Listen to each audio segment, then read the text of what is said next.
Assalamualaikum warahmatullahi wabarakatuh. Selamat pagi anak-anakku sekalian semuanya. Gimana sehat selalu? Alhamdulillah. Hari ini kita akan mempelajari materi akuntansi yang berjudul Sistem Informasi Akuntansi, yaitu di kelas 12 semester 1. Perlu kita ketahui dalam memahami penyusunan siklus akuntansi pada perusahaan jasa, itu ada standar kompetensinya, dan kompetensi dasarnya yaitu bagaimana kita bisa mendeskripsikan akuntansi sebagai sistem informasi akuntansi. Adapun indikator pencapaian yang akan diambil yaitu pertama, mendeskripsikan pengertian sistem informasi akuntansi. Yang kedua, merumuskan kualitas informasi akuntansi itu sendiri. Yang ketiga, mengidentifikasikan kegunaan informasi bagi masing-masing pemakai. Yang keempat, mengidentifikasikan macam-macam bidang spesialisasi akuntansi. Untuk permulaan, kita mulai dengan sistem informasi akuntansi. Perlu kita ketahui bahwa sistem informasi akuntansi dapat didefinisikan sebagai sistem informasi yang merubah data transaksi bisnis menjadi informasi keuangan yang berguna bagi pemakainya. Tentu kalian akan mengetahui siapa saja pemakai informasi akuntansi tersebut. Sistem informasi akuntansi diperlukan bagi pemakai, yaitu satu, dari pihak luar, organisasi atau perusahaan, itu dinamakan dengan pihak ekstern, yaitu kebutuhan pemakaian ekstern yang dipenuhi dengan adanya publikasi ataukah laporan tentang laba dan rugi perusahaan. Yang kedua, pihak dalam atau intern organisasi perusahaan, di mana pemakai intern ini dapat memenuhi kebutuhan informasi akuntansinya dalam mencapai nilai ekonomis.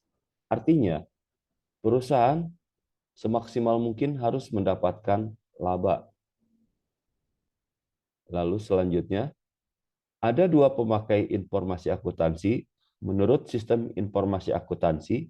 Pertama, pihak ekstern yang diwakili oleh para pelangganan atau customer. Lalu yang kedua, para leveransir atau supplier yang mengirim barang. Yang ketiga, para pemegang saham atau stockholder. Biasanya perusahaan-perusahaan yang sudah go public, artinya perusahaan yang melepas seluruh sahamnya di bursa saham. Berikutnya adalah para pegawai, artinya pegawai sendiri, tenaga kerja yang bekerja di perusahaan itu sendiri. Lalu para pemberi pinjaman, artinya para kreditur, dan instansi pemerintah. Pertanyaan mungkin dari kalian, kenapa instansi pemerintah membutuhkan sekali informasi akuntansi suatu perusahaan?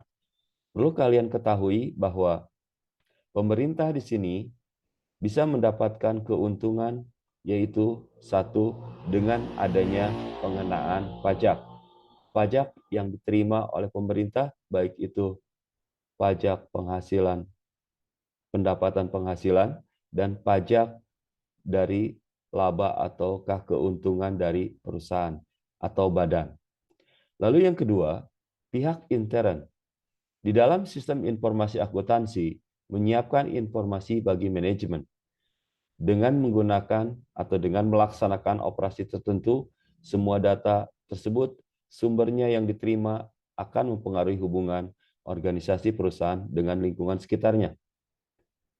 Untuk mendukung operasi sehari-hari atau bisa dikatakan atau dikenal dengan to support the day-to-day operation. Lalu yang kedua, mendukung pengambilan keputusan manajemen to support decision making by internal decision makers. Dan yang ketiga, untuk memenuhi kewajiban yang berhubungan dengan pertanggungjawaban atau to fulfill obligation relating to stewardship. Selanjutnya, informasi akuntansi yang berkualitas haruslah memenuhi beberapa syarat-syarat. Yang pertama, satu, perbandingan antara manfaat dan biaya. Yang kedua, dapat dimengerti. Yang ketiga, relevan. Relevan di sini artinya berkesinambungan dari tahun yang kemarin kepada tahun yang akan datang. Yang keempat, dapat dipercaya. Yang kelima, ada nilai prediksinya. Yang keenam, ada feedback atau umpan balik. Dan yang ketujuh, tepat waktu. Delapan, dapat dibandingkan atau konsisten. Dan yang kesembilan, materiality atau cukup berarti. Kegunaan informasi akuntansi secara umum yaitu tentang perusahaan di mana para pemegang atau eh, para pemakainya diharapkan ini dapat mengambil suatu keputusan yang tepat. Yang kedua, sebagai alat pertanggungjawaban dari pihak manajemen kepada pemilik perusahaan. Yang ketiga, yaitu untuk mengetahui perkembangan perusahaan dari tahun ke tahun. Lalu berikutnya, secara khusus bahwa kegunaan sistem informasi akuntansi ini dapat dipercaya yaitu mengenai informasi tentang aktiva atau harta, kewajiban atau liabilitas, lalu modal atau ekuitas dari suatu perusahaan pada suatu saat tertentu. Yang kedua, bisa memberikan informasi yang dapat dipercaya mengenai perusahaan dan perubahan dari aktiva bersih suatu perusahaan yang timbul dari kegiatan usaha dalam rangka memperoleh keuntungan atau laba. Selanjutnya, dalam memberikan informasi kepada pemakai laporan keuangan, ini dapat diprediksi kemampuan perusahaan dalam memperoleh laba. Dan yang terakhir, memberikan informasi penting lainnya seperti aktivitas pembiayaan dan investasi. Bidang spesialisasi akuntansi ataupun profesi yang banyak sekali kita lihat sehari-hari, yaitu bisa dalam bentuk akuntansi keuangan, seperti halnya contoh yang di atas. Lalu ada akuntansi manajemen, akuntansi biaya, akuntansi pemeriksaan, akuntansi anggaran, akuntansi pemerintahan, akuntansi perbankan, akuntansi pendidik, ini khususnya adalah di lingkungan pendidikan, baik itu tingkat SLTA atau SMA maupun perguruan tinggi, dan sistem akuntansi itu sendiri.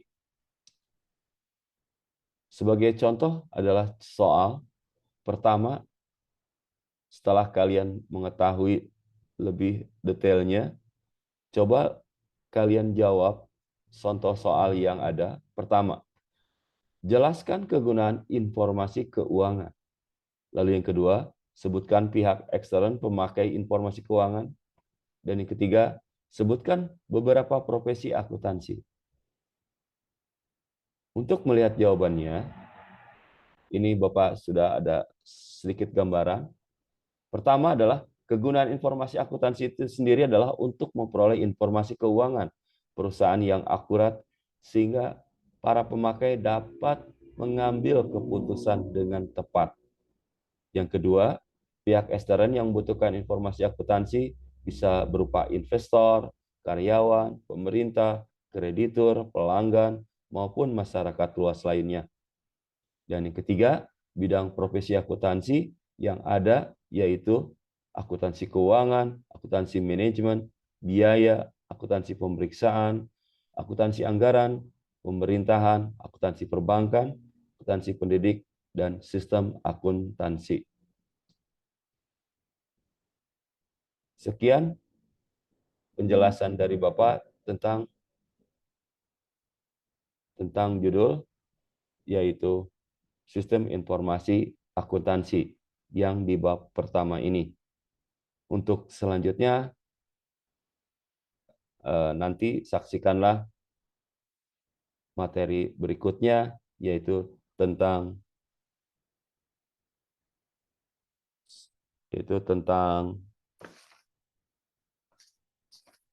sistem informasi akuntansi. Yang berikutnya mungkin nanti ada bab yang kedua atau selanjutnya Itu akan kita bahas di minggu yang akan datang, yaitu tentang persamaan dasar akuntansi. Ya, persamaan dasar akuntansi ini merupakan bagian yang sedikit lumayan membutuhkan perhatian bagi kalian.